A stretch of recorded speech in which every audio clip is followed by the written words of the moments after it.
ఓం నమో వేదాత్మకాయ వెంకటేశాయ.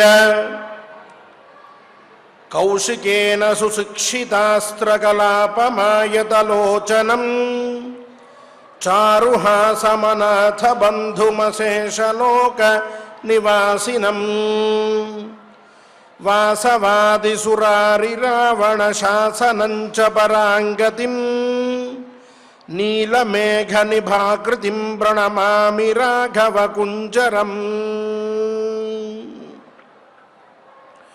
అఖిలాండ కోటి బ్రహ్మాండ నాయకుడైన ఆదిమధ్యాంతరహితుడైన శ్రీనివాసస్వామి వారి దివ్య కరుణాకటాక్ష వీక్షణంతో ఇతిహాసాల్లోకెల్లా అత్యంత పెద్దదైన మహత్వాత్ భారవత్వాచ్చ మహాభారతముచ్యతే అని చెప్పినట్లుగా ఉత్కృష్టమైన గ్రంథమైనందువలన ఎంతో విజ్ఞానాన్ని తనలో ఉంచుకుని భారంగా ఉంటూ ఉండడం వలన ఈ మహాభారత గ్రంథం అన్వర్థ నామధేయకమై ఉన్నది. అటువంటి గ్రంథాన్ని ఇక్కడ మనం అవిచ్ఛిన్నంగా పారాయణ చేసుకుంటూ ఉన్నాం స్వామివారి అనుగ్రహంతో. ఇందున ఈ గ్రంథంలో 3వ పర్వ అయినటువంటి అరణ్య పర్వని మనందరం కూడా పారాయణ చేసుకుంటూ ఉన్నాం. అరణ్య పర్వ అన్నప్పుడే చెప్పుకున్నాం, అరణ్యంలో వేదాంత జ్ఞానాన్ని సముపార్జించడం కోసమని చెప్పి పారాయణ చేయవలసిన కొన్ని గ్రంథాలు ఉంటాయి. ఈ అరణ్య శబ్దంతో వచ్చేటటువంటిది ఏదైనా సరే జ్ఞానాన్ని ఇచ్చేటటువంటిది ఉంటుంది. ఈ అరణ్య పర్వ కూడా విశిష్టమైన జ్ఞానాన్ని ఇచ్చేటటువంటిది. అందువల్ల ఈ అరణ్య పర్వ పారాయణంతో మనందరం కూడా శుద్ధమైనటువంటి జ్ఞానాన్ని పొందగలము అని చెప్పి, అటువంటి శుద్ధమైనటువంటి జ్ఞానాన్ని, నిర్మలమైనటువంటి దాన్ని పొందేటటువంటి ప్రయత్నంలో భాగంగా ఈనాడు మనం మన పారాయణాన్ని చక్కగా ఆరంభించుకుందాం. ఆచార్యుల వారితో కలిసి సత్సంకల్పం చేసుకుందాం. దేవదేవుని ఆశీస్సులను పొందుదాం. ఓం నమో వెంకటేశాయ. విఘ్నేశ్వర ధ్యానం. నమస్తే గణనాథాయ గణానాం పతయే నమః. భక్తి ప్రియాయ దేవేశ భక్తేభ్యః సుఖదాయక.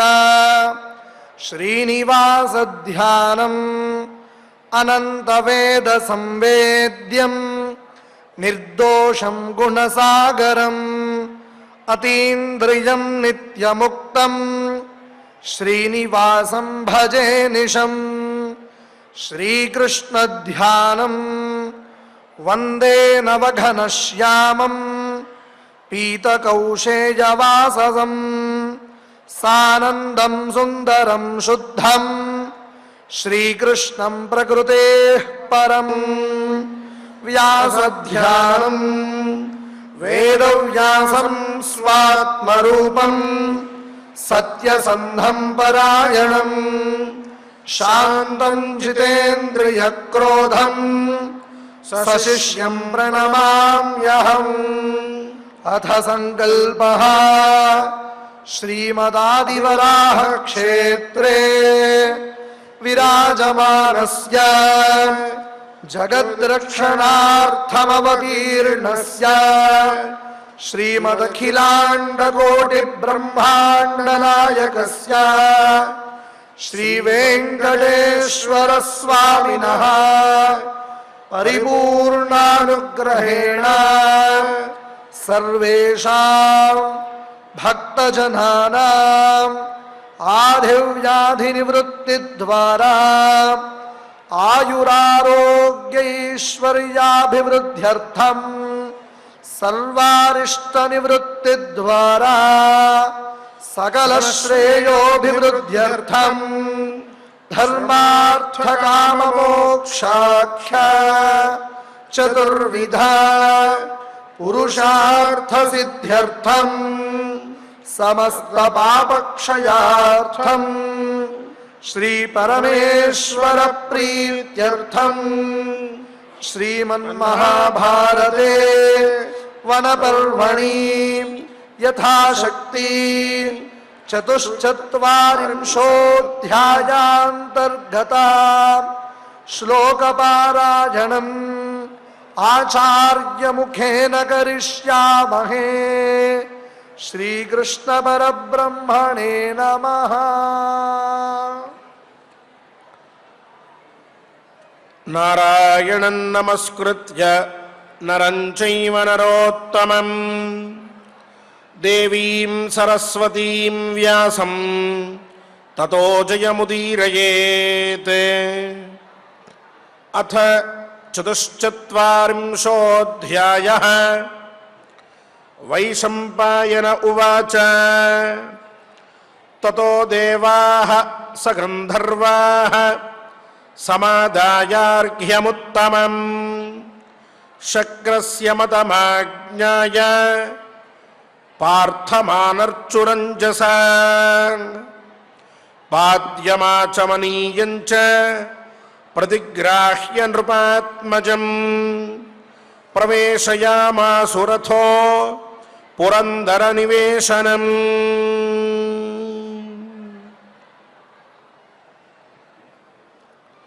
44వ అధ్యాయాన్ని ఆరంభించుకుంటూ ఉన్నాం. ఈనాడు శ్రద్ధగా వింటూ ఉన్నాడు జనమేజయ మహారాజు. ఇంద్రలోకానికి అర్జునుడు వెళ్ళడం, అక్కడ ఎన్నో విచిత్రమైనటువంటి పరిస్థితులని గమనించడం, మహాత్ముల సందర్శనం చేసుకోవడం, ఇంద్రుడి సింహాసనం మీద అర్జునుడు వెళ్ళి కూర్చోవడం, ఇంద్రుడు ప్రేమతోటి అర్జునుణ్ణి అనునయించడం, దేవతలందరూ కూడా ఆ సన్నివేశాన్ని చూసి ఆనందపడుతూ ఉండడం, ఊర్వశీ మేనక ఇత్యాది అప్సరసలందరూ కూడా అక్కడ ఆ లోకంలో అర్జునుని రాకని పురస్కరించుకుని నృత్యం చేస్తున్నారా అన్నట్లుగా ఎంతో విశేషంగా అక్కడ నృత్యాన్ని చేస్తూ ఉండడం, ఇవన్నీ విశేషాలు వైశంపాయన మహర్షి జనమేజయుడికి వినిపించారు. ఆశ్చర్యపడ్డాడు జనమేజయుడు. ఆ పైన జరిగిన కథని వివరిస్తూ ఉన్నారాయన. ఈ అధ్యాయంలో మళ్ళీ మనకి వైశంపాయన ఉవాచ అని ఆరంభమైంది. తతో దేవాస్స గంధర్వాః, ఆ అర్జునుని రాకని పురస్కరించుకుని జరిగినటువంటి నృత్యాది సంరంభములన్నీ కూడా పూర్తయిన పిమ్మట దేవతలు గంధర్వులతో కలిసి సమాదాయ అర్ఘ్యముత్తమం, ఒక అర్ఘ్యాన్ని అర్జునుడికి ఇవ్వడం కోసమని చెప్పి తీసుకొచ్చి శక్రస్య మతమాజ్ఞాయ, దేవేంద్రుడి యొక్క అభిప్రాయాన్ని కూడా తెలుసుకుని అర్జునుణ్ణి పార్థం ఆనర్చురంజస విశేషంగా పూజించారట. ఇక్కడ శక్రస్య మతమాజ్ఞాయ అని ఉన్నది. అంటే ఇంద్రుడి యొక్క అభిప్రాయాన్ని తెలుసుకుని అని అర్థం. ఎవరు తెలుసుకుని? దేవతలు గంధర్వులు. ఏమని తెలుసుకుని అంటే అర్జునుడు విశిష్టమైనటువంటి కార్యాన్ని సాధించడం కోసమని చెప్పి ప్రయత్నం చేస్తూ ఉన్నాడు. ఏమిటా కార్యం? భవిష్యత్తులో జరగబోయేటటువంటి సంగ్రామంలో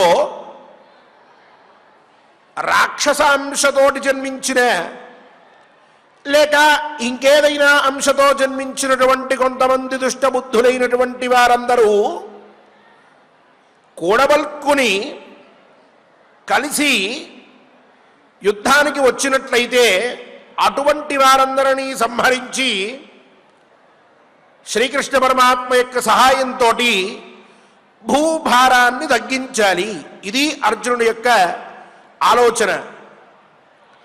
ఇలా అర్జునుడు ప్రయత్నం చేస్తూ ఉండగా వ్యాసుల వారు ధర్మరాజు దగ్గరికి వచ్చి ప్రతిస్మృతి విద్యని బోధించి అర్జునుడికి దీన్ని ఉపదేశించమని, తద్వారా అర్జునుడు విశిష్టమైనటువంటి పనులు చేయగలడని చెప్పిన మీదట ధర్మరాజు అర్జునుడిని పిలిచి ప్రతిస్మృతి విద్యని ఉపదేశించాడు. ఆ ప్రతిస్మృతి విద్య వల్ల లోకంలో అన్ని భూతములు కూడా అర్జునుడికి ప్రత్యక్షమవుతాయి. ప్రతి ఒక్కటి కనిపిస్తూ ఉంటుంది. అలాగే ప్రతి చోట కూడా ఎటువంటి ఇబ్బంది లేకుండా అర్జునుడి కార్యం సఫలం అవుతూ ఉంటుంది. అలాంటి ప్రతిస్మృతి విద్యని గ్రహించిన అర్జునుడు తపస్సు చేద్దామని హిమవత్ పర్వతం దగ్గరికి వచ్చాడు. అక్కడ ఘోరమైన తపస్సుని సాధించాడు. పరమేశ్వరానుగ్రహంతో పాశుపతాస్త్రాన్ని స్వీకరించాడు. ఆ పైన దిక్పాలకులు కూడా వారి వారి గొప్పవైన అస్త్రములని అనుగ్రహించగా వాటిని స్వీకరించి ఇంద్రుడి ఆజ్ఞ మేరకు స్వర్గలోకానికి వచ్చాడు. ఇక ఇప్పుడు ఇంద్రుడు స్వర్గలోకంలో అర్జునుడికి విశిష్టమైనటువంటి అస్త్రముల్ని ఇవ్వవలసి ఉన్నది. అలాగే ముందు రోజు మనం చెప్పుకున్న విధంగా అర్జునుడి మీద ఎడతగనటువంటి ప్రేమాప్యాయుధల్ని కురిపిస్తూ ఉన్నాడు ఇంద్రుడు. ఎన్నిసార్లు చూసినా తనివి తీరట్లేదు. ఎంతసేపు పట్టుకున్నా ఆనందం తరగట్లేదు. చాలా ఆనందంతో అర్జునుణ్ణి అక్కున చేర్చుకుంటూ ఉన్నాడు ఇంద్రుడు. కాబట్టి ఇక్కడ ఈ స్వర్గలోకంలో ఈ ఇంద్రుడు కొన్ని సంవత్సరముల పాటు అర్జునుణ్ణి ఉంచుతాడు అనేటటువంటి అభిప్రాయం వీళ్ళందరికీ కూడా కలిగింది. ఇంద్రుడి యొక్క చేష్టని చూసినటువంటి దేవతలకి గంధర్వులకి. శక్రస్య మదమాజ్ఞాయ, ఇదొక విషయం. రెండవది, ఇంద్రుడు విశిష్టమైనటువంటి అస్త్రశస్త్రములన్నిటినీ కూడా అర్జునుడికి అనుగ్రహించవలసి ఉన్నది.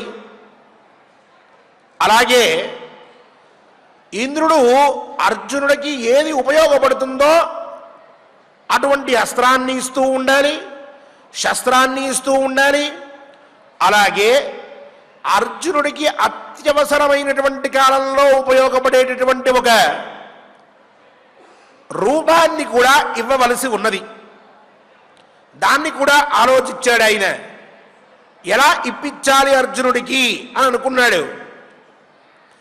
ఇదంతా కూడా అస్త్రాలని అన్నిటినీ ఇచ్చి ఆ పైన కొన్ని రోజులు తన దగ్గర ఉంచుకుని అన్ని విద్యలని నేర్పి సుశిక్షితుడైనటువంటి అర్జునుణ్ణి భూలోకానికి పంపించాలి అనేటటువంటి ఇంద్రుడి యొక్క అభిప్రాయాన్ని స్పష్టంగా గ్రహించారు దేవతలు, గంధర్వులు అందరూ కూడా. ఇది రెండవది, శక్రస్య మతమాజ్ఞాయ. ఆ దేవేంద్రుడి యొక్క అభిప్రాయాన్ని తెలుసుకొని, అంటే ఈ రెండు విధములైనటువంటి అభిప్రాయాల్ని కూడా తెలుసుకున్నటువంటి వారే అర్జునుడు ఇక్కడే ఉంటాడని నిశ్చయించుకున్నటువంటి వారే దేవతలందరూ కలిసి అర్జునుడికి అర్ఘ్యాన్ని ఇచ్చి పూజించారు అని చెప్పారు వైశంపాయన మహర్షి. ఇలా అర్జునుణ్ణి పూజించిన వెమ్మట పాద్యమాచమనీయంచ ప్రతిగ్రాహ్యం నృపాత్మజం ప్రవేశయామాసురథ పురందర నివేశనం. ఇక అర్జునుడికి ఆ పైన పాద్యాన్ని ఇచ్చారు, ఆచమనీయాన్ని ఇచ్చారు.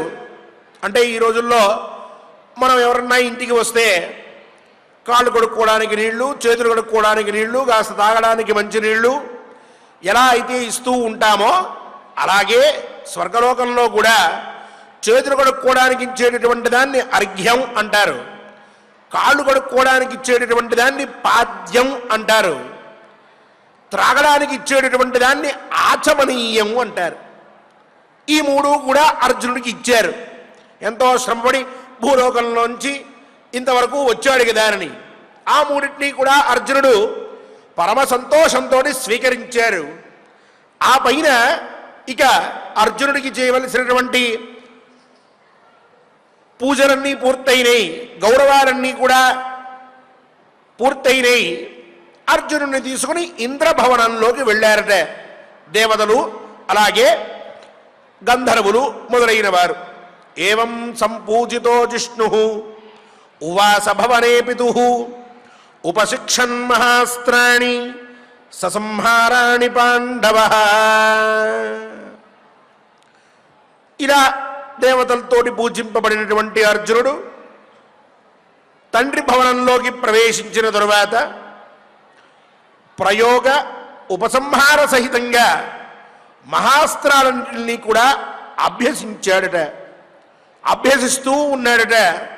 అలా అభ్యసిస్తూ అంటే నేర్చుకుంటూ దేవేంద్రుడి యొక్క భవనంలో, పురందర భవనం అనేటటువంటి పేరు కలిగినటువంటి భవనంలో అర్జునుడు నివసిస్తూ ఉన్నాడట.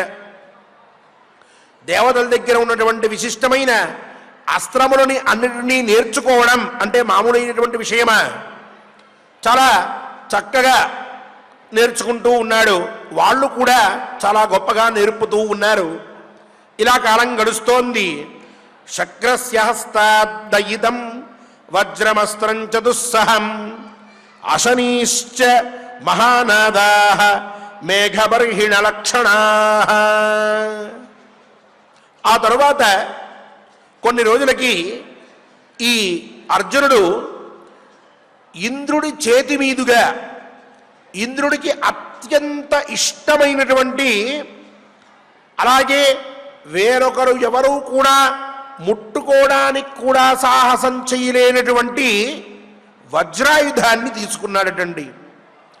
శివుడి దగ్గర త్రిశూలం ఎట్లానో, విష్ణువు దగ్గర చక్రం ఎట్లాంటిదో, అలాగే దేవేంద్రుడి దగ్గర వజ్రాయుధం అనేటటువంటిది అంత గొప్పది.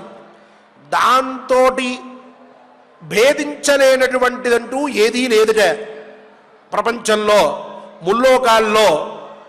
అటువంటి విశిష్టమైన వజ్రాయుధం ఇంద్రుడి దగ్గర ఉన్నది. దాన్ని ఎవరూ ముట్టుకోలేరు, ఎవరూ పట్టుకోలేరు కూడా. అర్జునుడు అనాయాసంగా దాన్ని స్వీకరించాడు. అలాగే అశనులు అనేటటువంటి దివ్యాస్త్రాలను కూడా ఆ అర్జునుడు గ్రహించాడు. ఆ అశనులు అనేటటువంటి దివ్యాస్త్రాలని ప్రయోగిస్తే చాలా గొప్పదైనటువంటి శబ్దాన్ని చేస్తూ మేఘాలన్నీ కూడా ఆకాశాన్ని ఆవరించేస్తాయట. మొత్తం ఒక పెద్ద వర్షం పడుతూ ఉంటే మేఘాలు ఎట్లా ఆవరించేస్తాయో అట్లా ఈ అస్త్రప్రయోగం చేస్తే మేఘాలు ఆవరిస్తాయట. అటువంటి మేఘాలని చూసి నెమళ్ళు కూడా పురివిప్పి ఆడతాయట. అంతటి విశిష్టమైన అస్త్రం అది. దాన్ని వేసి ఎదుటిపక్షంలో ఉన్నటువంటి వాళ్ళందరినీ కూడా మాయామోహితుల్ని చెయ్యవచ్చు. అంతటి విశిష్టమైన అస్త్రం అది. దాన్ని పరిగ్రహించాడు. ఆ పైన గృహీతాస్త్రస్తు కౌంతేయః భ్రాతॄన్ సస్మార పాండవః పురందర నియోగాచ్చ పంచాబ్దాన్ అవసత్సుఖీ. ఈ అర్జునుడు ఉన్నది స్వర్గలోకంలో. అతన్ని గౌరవిస్తోంది దేవతలు, గంధర్వులు మొదలైనటువంటి వారు. ఆ స్వర్గలోకం అనేటటువంటిది అన్నిటికీ కూడా సుఖాలకి నిలయం. ఏమాత్రం కష్టం కలగట్లేదు. అక్కడ సుఖంగా ఉండవచ్చు. స్వర్గంలో ఉండము అంటే మామూలే, చిన్న విషయమా? ఎవరైనా వేరొకరు గుర్తొస్తారా? కానీ అర్జునుడికి అక్కడ ఉన్నప్పటికీ కూడా ఈ పాండవులు మిగిలినటువంటి అన్నదమ్ములందరూ కూడా గుర్తొస్తూ ఉన్నారట. వాళ్ళందరినీ గుర్తు తెచ్చుకుంటూ ఉన్నాడట. అలా భ్రాతॄన్ సస్మార పాండవ, వాళ్ళందరినీ గుర్తు తెచ్చుకుని కొంత మనసులో కష్టం కలుగుతూ ఉన్నప్పటికీ కూడా, అంటే తను సుఖంగా ఉన్నప్పుడు మిగిలిన వాళ్ళ గురించి ఆలోచించనవసరం లేదు అనేటటువంటి భావన లేనటువంటి వాడై అర్జునుడు తను సుఖంగా ఉన్న కింద భూలోకంలో అన్నయ్య, అలాగే రెండవ అన్నయ్య భీముల వారు, మిగిలిన ఇద్దరు తమ్ముళ్ళు వీళ్ళంతా ఎలా కష్టపడుతున్నారో, ఎలాంటి బాధలు పడుతున్నారో అని చెప్పి వీళ్ళందరినీ అక్కడ తలుచుకుంటూ ఉన్నాడట. అలా తలుచుకుంటూ కాలాన్ని గడుపుతూ ఉన్నాడు.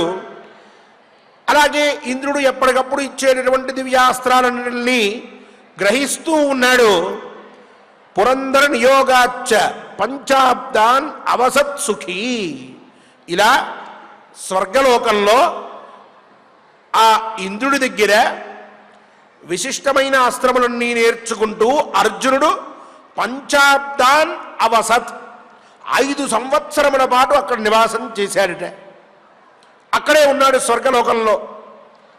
అలా నివాసం చేసిన తర్వాత తతశక్రో బ్రవీత్ పార్థం కృతాస్త్రం కాల ఆగతే నృత్యం గీతం చ కౌంతేయ చిత్రసేనా దవాప్నుహి.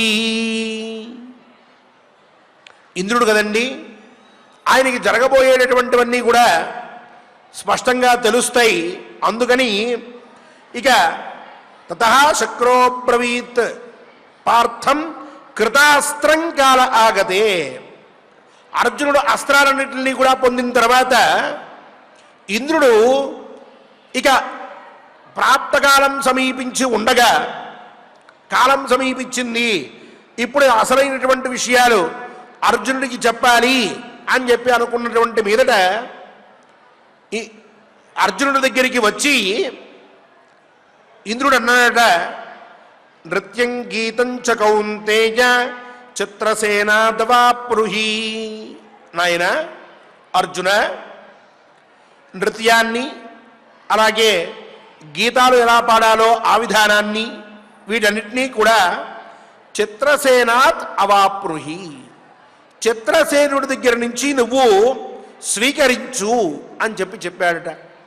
ఆయన వీటిల్లో చాలా గొప్పవాడు, ఆయన దగ్గరికి వెళ్ళి నువ్వు వీటన్నింటినీ నేర్చుకోవాలి అని. ఆ పైన వాదిత్రం దేవసహితం నృలోకేయన్న విద్యతే తదర్జయస్వ కౌంతేయ శ్రేయో వైతే భవిష్యతి.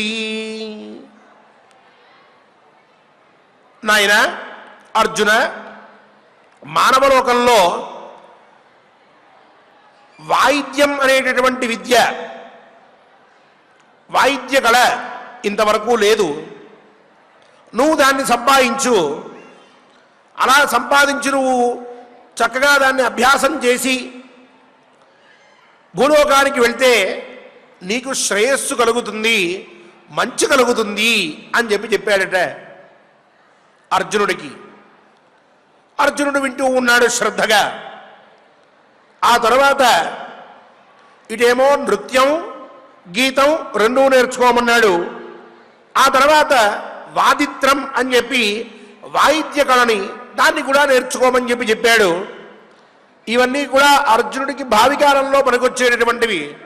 లేకపోతే బాణాలు వేయాల్సినటువంటి వాడు, శత్రుపక్షంలో ఉన్నటువంటి వారందరినీ సంహరించాల్సినటువంటి వాడు, పాశుపతాస్త్రాన్ని స్వీకరించి తన యొక్క పరాక్రమాన్ని యుద్ధంలో చూపించాల్సినటువంటి వాడు, పైగా క్షత్రధర్మ పరిపాలనాసక్తుడు అయినటువంటి వాడైన ఈ అర్జునుడికి నృత్యంతో గీతంతో, అంటే నాట్యం చేయడంతో లేక మంచి పాటలు పాడడంతో వాయిద్య కళని అభ్యసించడంతో ఏంటి ప్రయోజనం? నీకు మంచి జరుగుతుంది అని చెప్పి ఇంద్రుడు ఎందుకు చెప్పవలసి వస్తోంది అంటే కథ కొంచెం మలుపు తిరుగుతోంది. భవిష్యత్తులో కావలసినటువంటి దానికి ఇక్కడ ఒక నాంది పడబోతూ ఉన్నది.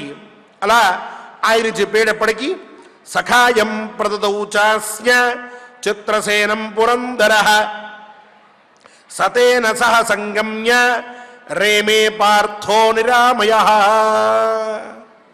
ఇలా ఈ మూడు నేర్చుకోమని చెప్పిన తర్వాత ఇంద్రుడు చిత్రసేనుడు అనేటటువంటి మహానుభావుణ్ణి పిలిచి అర్జునుడికి అప్పగించాడు. వాళ్ళిద్దరూ కూడా స్నేహంగా ఉన్నారు. ఈ అర్జునుడు చిత్రసేనుడితో కలిసి ఎటువంటి కష్టం లేకుండా అక్కడ విద్యని అభ్యసిస్తూ ఆనందంగా ఉన్నాడు. గీతవాదిత్ర నృత్యాని భూయ ఏవాదిదేశః తథాపి నాలభచ్చర్మ తపస్వీ ద్యూతకారితం. ఇక చిత్రసేనుడు మళ్ళీ మళ్ళీ చెప్పినటువంటి వాటినే చెప్తూ గీతాలు, వాయిద్యాలు, నృత్యాలు వీటన్నిటినీ కూడా బోధిస్తూ ఉన్నాడు. అవన్నీ కూడా అర్జునుడు వింటూనే ఉన్నాడు, నేర్చుకుంటూనే ఉన్నాడు. అయినప్పటికీ కూడా ఈ జూదం వల్ల కలిగినటువంటి దుఃఖం ఏదైతే ఉన్నదో అది ఇంకా అర్జునుడిని దహించి వేస్తూ ఉన్నది. తథాపి నాలభచ్చర్మ తపస్వీ ద్యూతకారితం. పైగా ఈ అర్జునుడు తపస్వి అయ్యాడు, చాలా గొప్ప తపస్సును చేశాడు. అటువంటి వాడికి కూడా ద్యూతకారితం, ఆ జూదం వల్ల ఏదైతే అశాంతి ఏర్పడినదో, అవమానం ఏదైతే ఏర్పడిందో దాన్ని మళ్ళీ మళ్ళీ గుర్తు తెచ్చుకుంటూ ఉన్నటువంటి వాడై నాలభచ్చర్మ, శర్మ అంటే సుఖం అని అర్థం, ఆ సుఖాన్ని నాలభత్ పొందలేకుండా ఉన్నాడు. అలా పొందలేకపోయాడు, చాలా కష్టపడుతూ ఉన్నాడు, బాధపడుతూ ఉన్నాడు. మామూలుగా ఆ సంగీత సంబద్ధమైనటువంటి విషయాల యందు ఎప్పుడైతే మన మనస్సు అనురక్తమై ఉంటుందో అప్పుడు మనకి మానసికమైనటువంటి దుఃఖము, శారీరకమైనటువంటి దుఃఖము కూడా మరుపుకు వస్తుంది. ఏదన్నా బాగా బాధలో ఉన్నాం, ఒక మంచి చక్కటి కీర్తన మనం వింటూ ఉన్నాం అనుకోండి, తాత్కాలికంగా మన మనస్సులో ఉండేటటువంటి శోకం పోతుంది, అలాగే దుఃఖం కూడా దూరం అవుతుంది. అలా కొంతసేపు వింటూ ఉంటే మన బాధలన్నీ మర్చిపోతాం, మన యొక్క శ్రమ అంతా కూడా పోతుంది, చాలా ఆనందంగా గడపవచ్చు. చిత్రసేనుడు మహానుభావుడు స్వర్గలోకంలో ఇలా నృత్యము, గీతము ఇవన్నీ కూడా నృత్య గీతాలన్నీ నేర్పిస్తూ ఉంటే అవి వింటూ ఉన్నప్పటికి కూడా అర్జునుడికి ఇంకా సుఖం కలగట్లేదట, మనస్సులో బాధ ఎక్కడో ఉంటూ ఉన్నదట. ఇక దుశ్శాసన వధామర్షి శకునే సౌబలస్య చ తతస్థేనాతులాం ప్రీతిం ఉపాగమ్య క్వచిత్ క్వచిత్ గాంధర్వమతుల నృత్యం వాదిత్రంచోపలబ్ధవాన్. ఇక దుశ్శాసనుణ్ణి, శకునుణ్ణి వీళ్ళని చంపాలి అనేటటువంటి కోరికతోనే అర్జునుడు అక్కడ ఉంటూ ఉన్నాడు. ఆ కోరిక పెరుగుతూ ఉన్నది, కానీ సమయం ఇంకా చాలా ఉన్నది, ఇప్పుడే అనుకుంటే జరిగే పని కాదు. దాంతో అసహనం పెరిగిపోతోంది. అవమానమేమో దహించి వేస్తుంటే కాలం రాకపోవడం వల్ల అసహనం కూడా పెరిగింది. ఈ రెండిటి వల్ల చాలా బాధపడుతూ ఉన్నాడు. అయినప్పటికీ కూడా ఈ చిత్రసేనుడు చాలా మంచి స్నేహితుడయ్యాడు అర్జునుడికి. ఈ మహానుభావుడు అర్జునుడికి కావలసినటువంటి విద్యనంతటినీ కూడా చక్కగా అప్పుడప్పుడు నేర్పిస్తూ ఉంటే ఇక గంధర్వులకి సంబంధమైన నృత్య గీత వాయిద్యాలన్నింటినీ కూడా ప్రీతిపాత్రుడైనటువంటి ఆ మహానుభావుడైన చిత్రసేనుడి వద్ద నుంచి అర్జునుడు గ్రహించాడట. విద్యలన్నీ కూడా అర్జునుడిని పొందినయి. అవి కూడా భూలోక సంబద్ధమైనటువంటివి కాదు, గంధర్వులకి సంబంధించినటువంటివి. అంటే అవి ఎవరన్నా సరే ఒక్కసారి విన్నట్లయితే అబ్బా ఎంత గొప్పగా ఉన్నది, ఎంత ఆనందంగా ఉన్నది అని చెప్పి అచ్చరు పొందుతారు, ఆనందపడిపోతారు.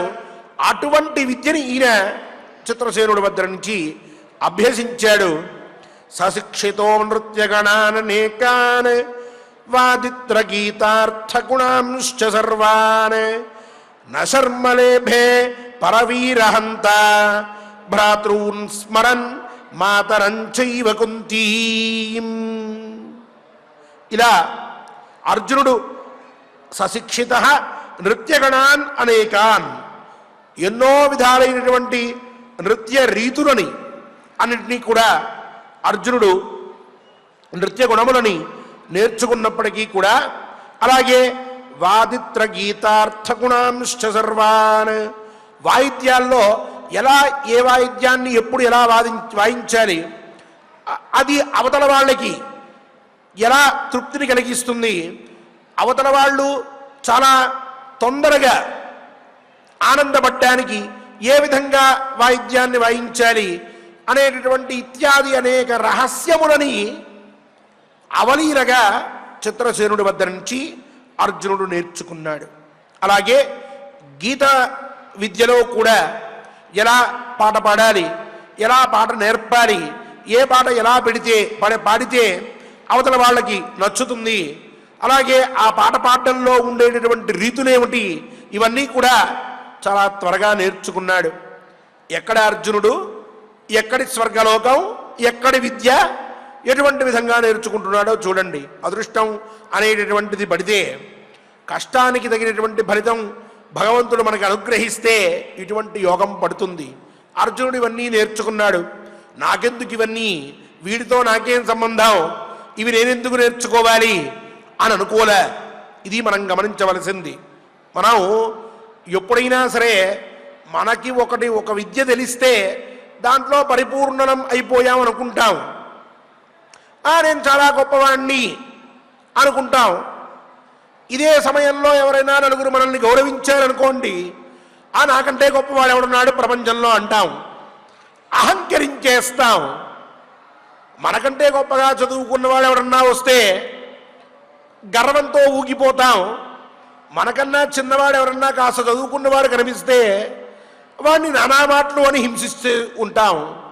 ఇదే మనకి తెలిసింది సాధారణంగా ఎక్కువ మందికి.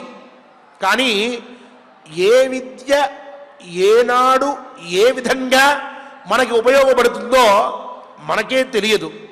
ఒక విద్యలోనే మనకు కొంత ప్రావీణ్యం వచ్చింది. విద్యలు అనేకములు ఉన్నాయి. నీ విద్యలో నువ్వు గొప్పవాడివి కావచ్చు, కానీ పక్కవాడికి వచ్చినటువంటి విద్యలో నీ ప్రావీణ్యం ఎంత అంటే లేశమంత.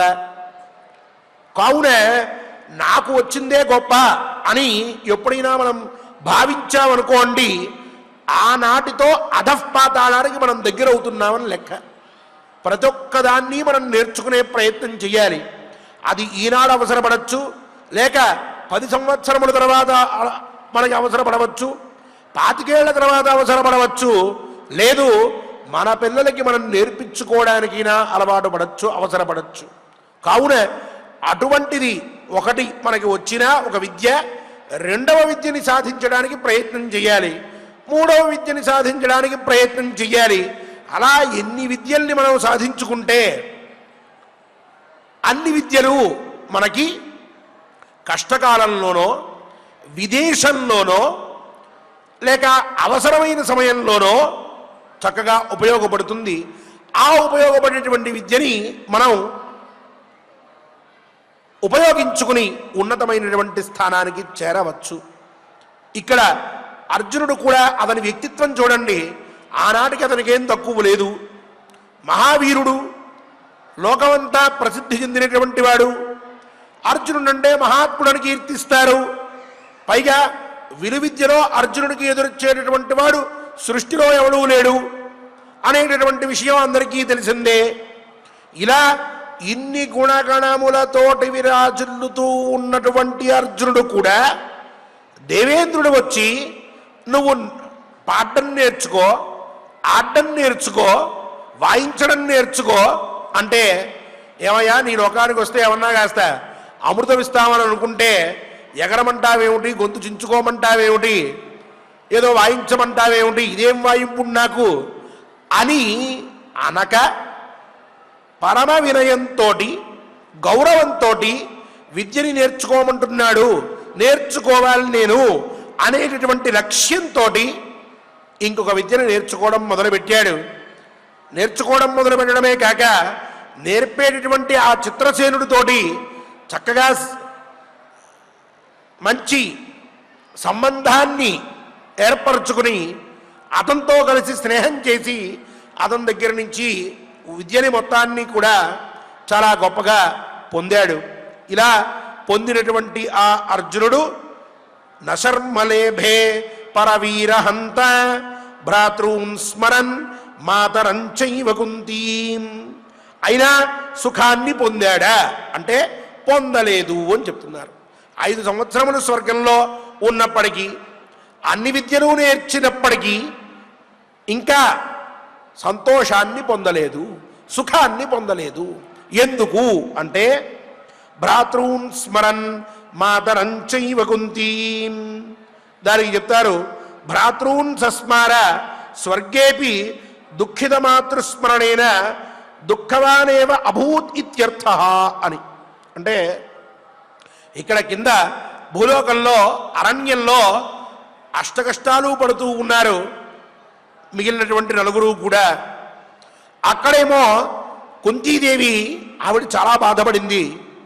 వీళ్ళందరూ కూడా అరణ్యానికి వెళ్ళిపోతూ ఉంటే ఇలా వీళ్ళందరినీ కూడా గుర్తు తెచ్చుకుని అర్జునుడు వాళ్ళు ఎన్ని కష్టాలు పడుతున్నారో, ఎన్ని బాధలు పడుతూ ఉన్నారో, ఎటువంటి పరిస్థితుల్లో వాళ్ళు జీవనాన్ని కొనసాగిస్తున్నారో అని వాళ్ళ గురించి చింత పెట్టుకున్నటువంటి వాడై పునఃపునః వారిని తలుచుకుంటూ బాధపడుతూ ఉన్నాడయ్యా అంటూ వైశంపాయన మహర్షి జనమేజయుడికి వివరించారు. ఇది శ్రీమన్మహాభారతే వరపర్వణి ఇంద్రలోకాభిగమన పర్వణి 44వ అధ్యాయం పూర్తయినది. ఆచార్యుల వారితో కలిసి చక్కగా శ్లోక పఠనం చేసి ఆ పైన మనందరం కూడా భగవంతుడి యొక్క అనుగ్రహాన్ని పొందుదాం. ఓం నమో వెంకటేశాయ. వైశంపాయన ఉవాచ వైశంపాయన ఉవాచ తతో దేవాస్స గంధర్వాః సమాదాయార్ఘ్యముత్తమం శక్రస్య మతమాజ్ఞాయ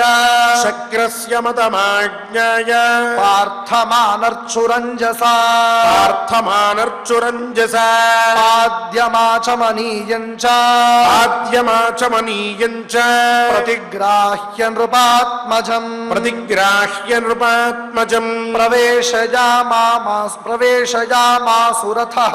ప్రవేశయామాసురథః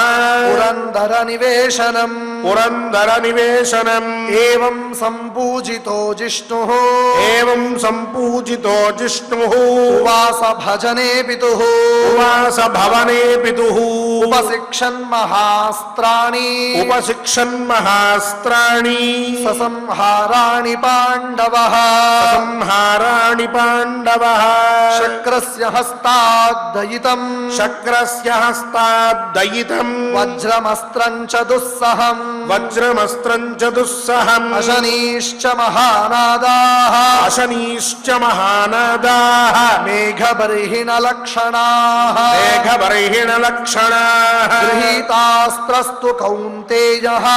గృహీతాస్త్రస్తు కౌంతేయః భ్రాతॄన్ సస్మార పాండవః పురందర నియోగాచ్చ పంచాబ్దానవసత్సుఖీ తతశ్శక్రో బ్రవీత్ పార్థం కృతాస్త్రం కాల ఆగతే నృత్యం గీతం చ కౌంతేయ చిత్రసేనాదవాప్నుహి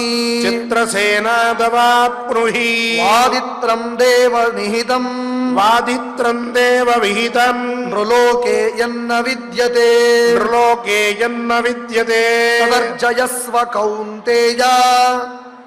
తదర్జయస్వ కౌంతేయ శ్రియౌ వైతే భవిష్యతి సఖాయం ప్రదదౌ చాస్య చిత్రసేనం పురందరః సతేన సహ సంగమ్య రేమే పార్థో నిరామయః గీతవాదిత్ర నృత్యాని गीतवादित्र नृत्यानि भूय एवादिदेशः भूय एवादिदेशः तथा विनालभच्छर्म तथापि न लभच्छर्म तपस्वीद्यूतकारितम् तपस्वीद्यूतकारितम्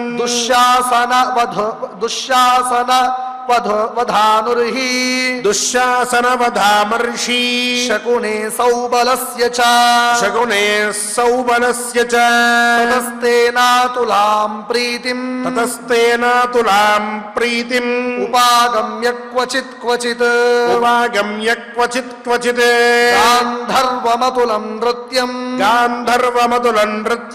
वादित्रम् चोपलब्धवान् सशिक्षितो नृत्यगुणाननेकान् वादित्रगीतार्थगुणांश्च सर्वान् शर्मलेभे परवीरहन्ता भ्रातॄन् स्मरन् मातरं चैव कुन्ती इति श्रीमन्महाभारते वनपर्वान्तर्गता इंद्रलोकाभिगमन पर्वणि चतुश्चत्वारिंशोऽध्यायः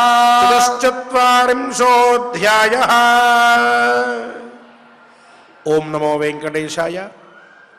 గోవిందనామ సంకీర్తనాన్ని మనందరం కలిసి చక్కగా అన్నమాచార్య ప్రైవేట్ కళాకారులతో చేసుకుందాం. స్వామివారి దివ్యాశీస్సులను పొందుదాం.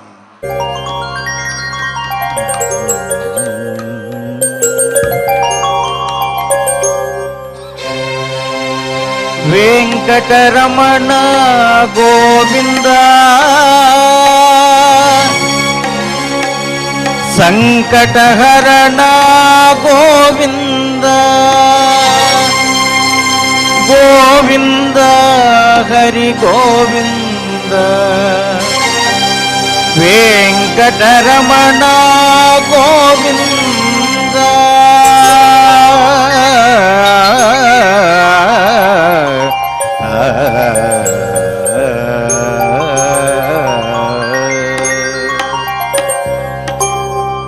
శ్రీ శ్రీనివాస గోవింద శ్రీ వెంకటేశ గోవింద భక్తవత్సల గోవింద భాగవత ప్రియ గోవింద నిత్య నిర్మల గోవింద నీలమేఘ శ్యామ గోవింద పురాణ పురుష గోవింద పుండరీకాక్ష గోవింద నందనందన గోవింద నవనీత చోర గోవింద పశుపాలక శ్రీ గోవింద పాప విమోచన గోవింద దుష్ట సంహార గోవింద దురిత నివారణ గోవింద విశ్వ పరిపాలక గోవింద కష్ట నివారణ గోవింద గోవింద హరి గోవింద గోకులనందన గోవింద గోవింద హరి గోవింద గోకులనందన గోవింద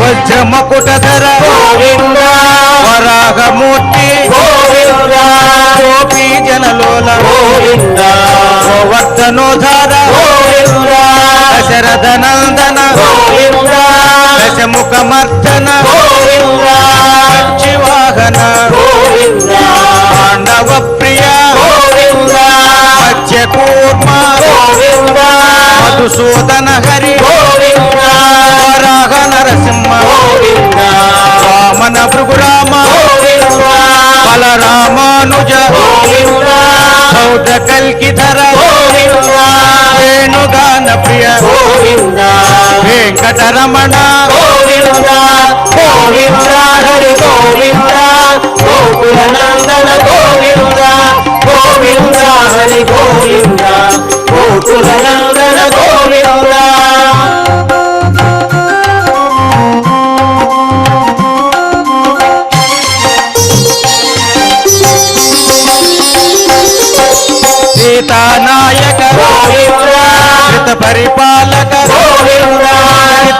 పోషక గోవింద ధర్మ సంస్థాపక గోవింద అనాథ రక్షక గోవింద ఆపద్బాంధవ గోవింద శరణాగత వత్సల గోవింద కరుణా సాగర గోవింద కమల దళాక్ష గోవింద కామిత ఫలద గోవింద పాప వినాశక గోవింద ఆగి మురారే గోవింద శ్రీముద్రాంకిత గోవింద శ్రీవత్సాంకిత గోవింద ధరణి నాయక గోవింద దినకర తేజ గోవింద గోవింద హరి గోవింద గోకులనందన గోవింద గోవింద హరి గోవింద గోకులనందన గోవింద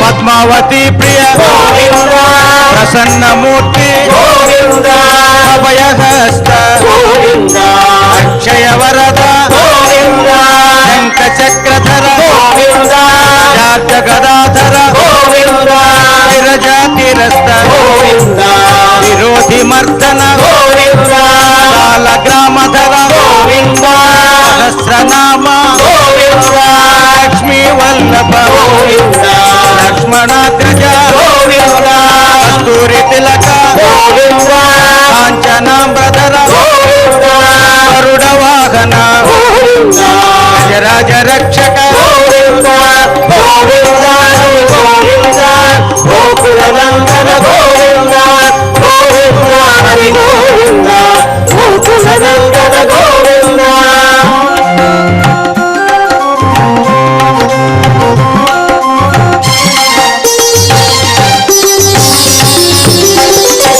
వానర సేవిత గోవింద వారధి బంధన గోవింద సప్తగిరీశ గోవింద ఏక స్వరూప గోవింద శ్రీరామకృష్ణ గోవింద రఘుకుల నందన గోవింద ప్రత్యక్ష దేవ గోవింద పరమ దయాకర గోవింద వజ్ర కవచధర గోవింద వైజయంతి మాల గోవింద వటిక సువాడ గోవింద వసుదేవతనయ గోవింద బిల్వ పత్రాక్షిత గోవింద శుక సంస్థుత గోవింద శ్రీ పుంరూప గోవింద శివ కేశవమూర్తి గోవింద గోవింద హరి గోవింద గోకులనందన గోవింద గోవింద హరి గోవింద గోకులనందన గోవింద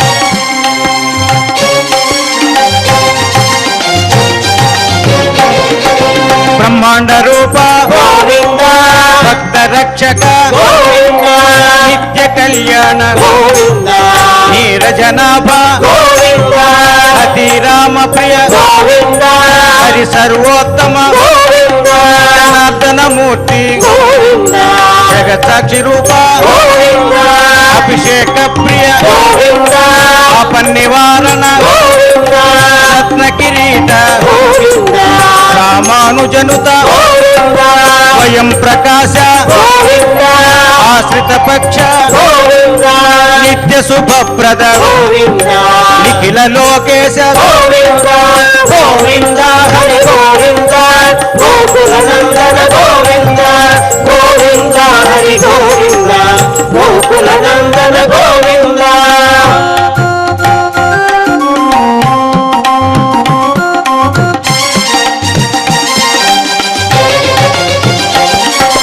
ఆనంద రూప గోవింద అత్యంతరహిత గోవింద ఇహ పరదాయక గోవింద యువరాజ రక్షక గోవింద పరమ దయాలో గోవింద పద్మనాభ హరి గోవింద తిరుమల వాస గోవింద తులసి వనమాల గోవింద శేషశాయినే గోవింద శేషాద్రి నిలయ గోవింద మత్స్యావతార గోవింద ఏడు కొండలవాడ గోవింద గోవింద హరి గోవింద గోకులనందన గోవింద గోవింద హరి గోవింద గోకులనందన గోవింద గోవింద హరి గోవింద గోకులనందన గోవింద గోవింద హరి గోవింద గోకులనందన గోవింద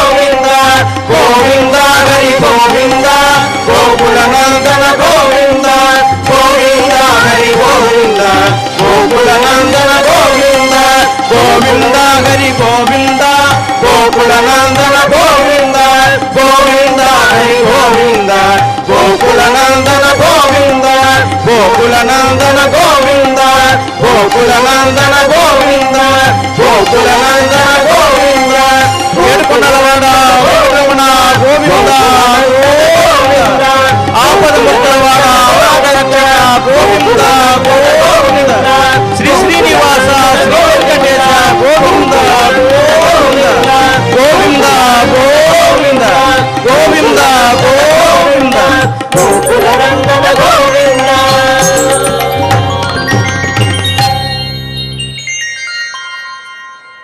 ఓం నమో వెంకటేశాయ. క్షమా ప్రార్థనాదులతో పారాయణాన్ని పరిపూర్ణం చేసుకుని సప్తాచలాధీశుని అనుగ్రహాన్ని పొందుదాం.